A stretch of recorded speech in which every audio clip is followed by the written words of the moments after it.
लीजिए एक और मुस्लिम देश की गद्दारी और उसका हरामीपना देखिए।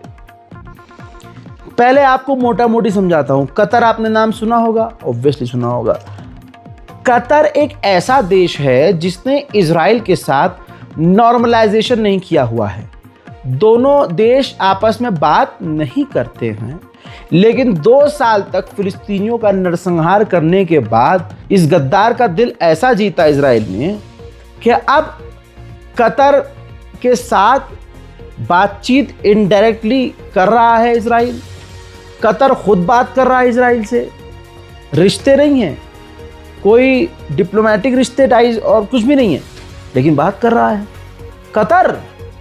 ये कतर और तो और आगे की दिल दुखेगा माजरत के साथ, लेकिन ये हमारे अंदर की जो कमियां हैं ये हमें पता होनी चाहिए। ये कड़वा सच कोई बोलता नहीं है। तो कतर ने क्या किया है, कतर ने इजराइल से बातचीत जारी रखी है, अभी भी वो बातचीत कर रहा है।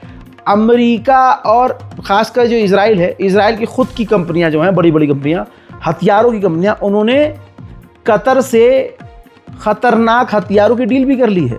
सोचिए, रिश्ता नहीं है, डील कर ली। और ये डील अप्रूव की है खुद नेतन्याहू ने। साथ ही इसमें डिफेंस टेक्नोलॉजी, हथियार और जितनी मतलब जो हथियारों की डील होती है वो डील हो गई है। डील को अप्रूव करने वाला नेतन्याहू। ध्यान देने योग्य बात यह है कि दोनों देशों के बीच कोई दोस्ती, कोई बातचीत, कोई नॉर्मलाइजेशन नहीं है। तो ये कतर की गद्दारी दुनिया में पहली बार अब सामने आई है। दुनिया इस कतर, इस गद्दार, खासकर मुसलमान इस गद्दार को पहचान ले कि कतर भी गद्दार है, कतर भी मुसलमानों का, फिलिस्तीनियों का कातिल है। मोहतरम हजरात, अभी भी इजराइल गज़ा पर बमबारी कर रहा है और उधर मुस्लिम देश इजराइल से डील पर डील कर रहे हैं। देखिए,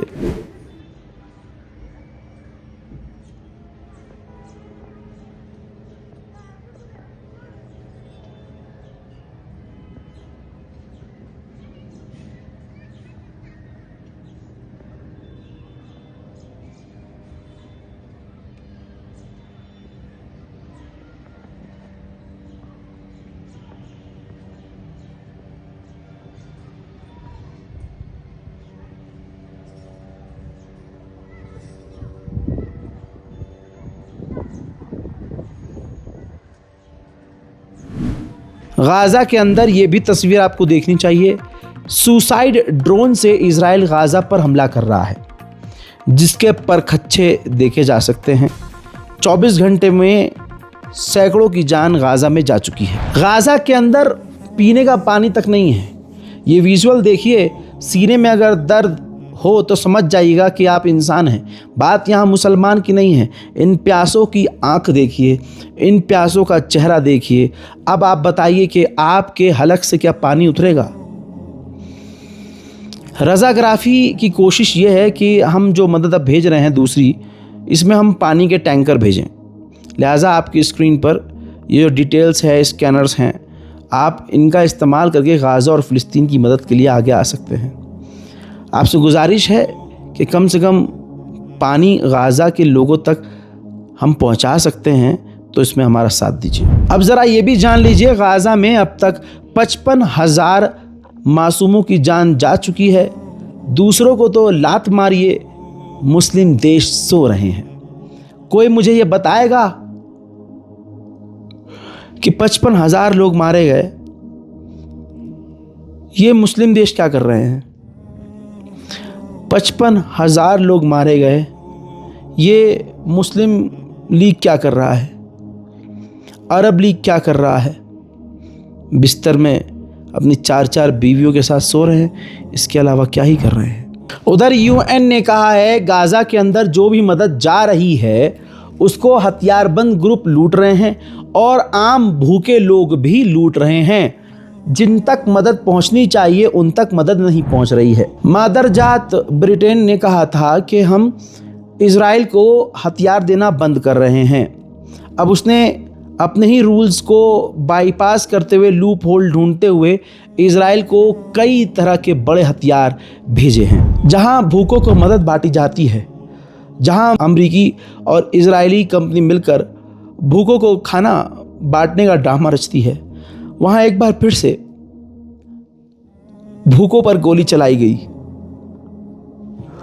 रोज ये हो रहा है कि भूखे लोग जाते हैं इतने से खाने के लिए, वहां भगदड़ होती है।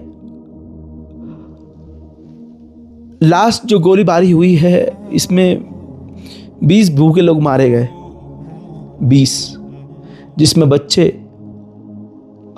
औरतें, बूढ़े मारे गए हैं।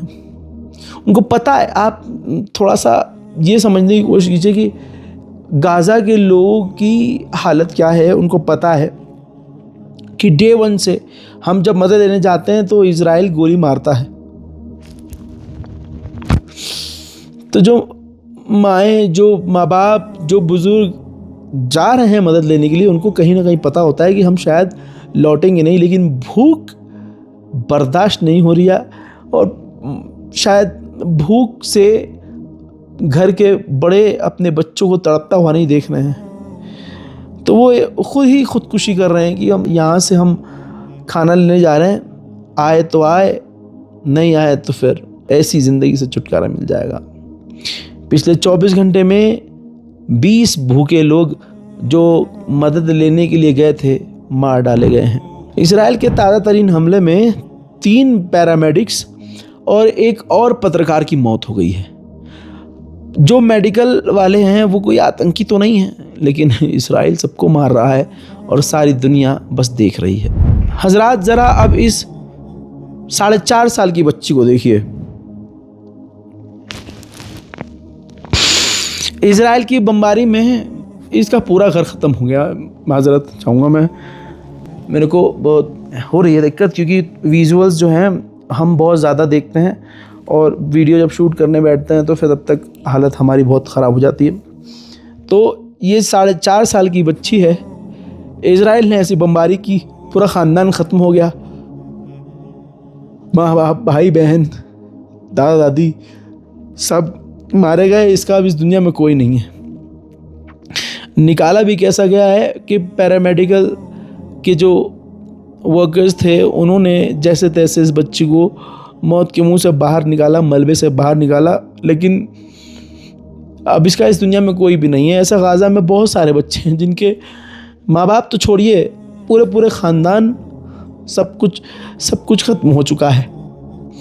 ऐसे 1-2 नहीं हैं, ऐसे हज़ारों बच्चे हैं जिनको मैं कवर कर चुका हूँ और बता चुका हूँ आप लोगों को कि ये बच्चा है, ये बच्ची है, ये बच्चा है, ये बच्ची। इनके माँ बाप तो बहुत दूर की बात है, माँ बाप तो मर गए, ख़ानदान ख़त्म हो गया। ये मैंने 1 साल पहले कहा था कि इजराइल जो है वो नस्लें मिटा रहा है।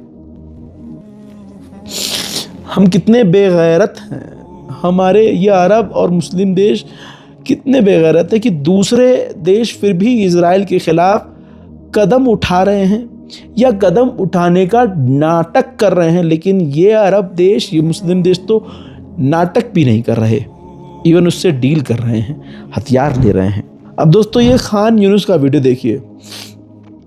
हॉस्पिटल्स नहीं है गाज़ा के अंदर अब ठीक से काम करने वाले।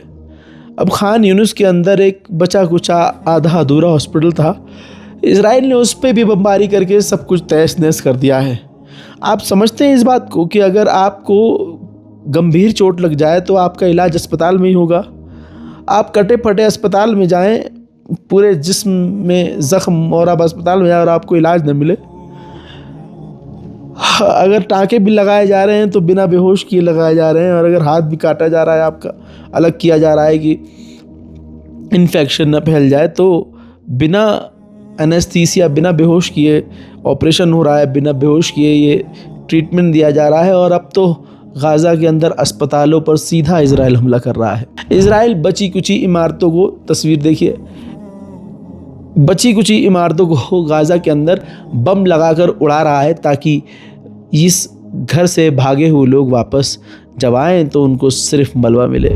उधर ब्रिटेन की हरामखोर सरकार ने अपने साथ काम करने वाले वर्कर्स से कहा है कि अगर हम जो काम कर रहे हैं, जैसा हमने रवैया इजराइल के साथ रखा है, अगर हम इजराइल के साथ हैं इजराइल को मदद दे रहे हैं, इजराइल के साथ हम खड़े हुए हैं, और जैसा हमारा व्यू गज़ा के लिए है, इन तमाम चीज़ों से अगर आपको दिक्कत है तो आप रिज़ाइन दे सकते हैं। एक तरफ से जुल्म हो तो मैं आपको वो बताऊं और दिखाऊं। ज़रा इन तस्वीरों को देखिए। इजराइल के जो सेटलर्स हैं वे फ़िलिस्तीनियों की प्रॉपर्टीज़ पर, उनकी गाड़ियों पर, उनके घरों पर गोलियां तक चला रहे हैं, आग लगा रहे हैं, हमला कर रहे हैं, गालियां बक रहे हैं। ये इजरायली आम जनता है जो हर रोज़ फ़िलिस्तीनी इलाकों में घुसकर फ़िलिस्तीनियों को नुकसान पहुंचा रही है। उधर कब्ज़ा करने की नीयत से फ़िलिस्तीन की ये तस्वीर देखिए। फ़िलिस्तीन के वेस्ट बैंक में लगातार बुलडोज़र से फ़िलिस्तीनियों के मकानों को तोड़ा जा रहा है। वहीं वेस्ट बैंक की ये तस्वीर देखिए। एम्बुलेंस जो फ़िलिस्तीनी घायल को लेकर जा रही थी, उसे रास्ते में रुकवा कर घंटों तक उसकी चेकिंग की जा रही है। ये बहाना है कि बस ये तड़प तड़प कर एक और फ़िलिस्तीनी मर जाए तो हमारे मज़े आ जाए। मुर्दा मुसलमानों, अपनी औकात देख लो। ऐ अरब, ऐ लानती अरब, तुम खामखा अपने आप को दुनिया का सबसे अच्छा मुसलमान समझते हो, जबकि हम सब का पहला किबला हमारे हाथों से छीना जा रहा है। तस्वीर देखिए। बैतुल मुक़द्दस में हज़ारों की तादाद में, रोज़ हज़ारों की तादाद में फ़िलिस्तीनियों को रोक कर हज़ारों की तादाद में वहाँ यहूदी पहुँच रहे हैं। इजरायली बैतुल मुक़द्दस के अंदर पहुँच रहे हैं और तमाम अरब देश मौगड़े चुपचाप देख रहे हैं। उधर अर्जेंटीना का राष्ट्रपति, तस्वीर देखिए, पहुंचा था बैतुल मुक़द्दस की दीवार पर अपनी यहूदी स्टाइल में पूजा पाठ करने, क्योंकि अर्जेंटीना का राष्ट्रपति यहूदी है। अब फ्लोटिला का अपडेट जान लीजिए। बीच से ही इजराइल ने ग्रेटा थनबर्ग के काफिले को गाज़ा से पहुंचने से पहले ही गिरफ्तार कर लिया, जिसके बाद उन्हें जेल में रखा और ज़्यादातर लोगों को जिन्होंने डिपोर्टेशन पेपर पर साइन किया था उनको अलग अलग जगह पर डिपोर्ट कर दिया, जिसमें ग्रेटा थनबर्ग को फ्रांस डिपोर्ट किया। आप ये वीडियो देख सकते हैं, उनका बयान आया है। उन्होंने कहा है ग्रेटा थनबर्ग ने कि इजराइल ने बीच रास्ते से हमें किडनैप किया, गुंडों की तरह हमें जेल में रखा और गाज़ा के अंदर जेनोसाइड हो रहा है। इसके बाद इसके अलावा अभी 4-5 ऐसे उसमें एक्टिविस्ट थे जिन्होंने डिपोर्टेशन पेपर पर साइन नहीं किया, वो अभी तक इजराइल की कैद में जेल में हैं। तो ये इजराइल की असलियत है, ये हाल है। आप लोगों से गुजारिश है, बार बार कह रहा हूँ, ये बारकोड आपकी स्क्रीन पर है। 2 बारकोड हैं। अगर एक बारकोड काम न करे तो दूसरा, और अगर दूसरा काम न करे तो पहला। अगर इन दोनों बारकोड में आपको कोई प्रॉब्लम आ रही है तो नीचे अकाउंट नंबर दिया हुआ है, करंट अकाउंट नंबर, आप डायरेक्ट अकाउंट में भी मदद भेज सकते हैं।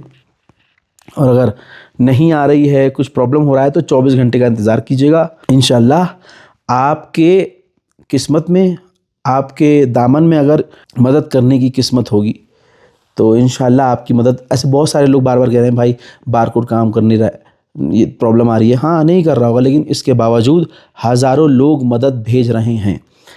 कोई कह रहा है भाई हम 11 दिन से रीट्राई कर रहे थे, आज पहुंच गया है।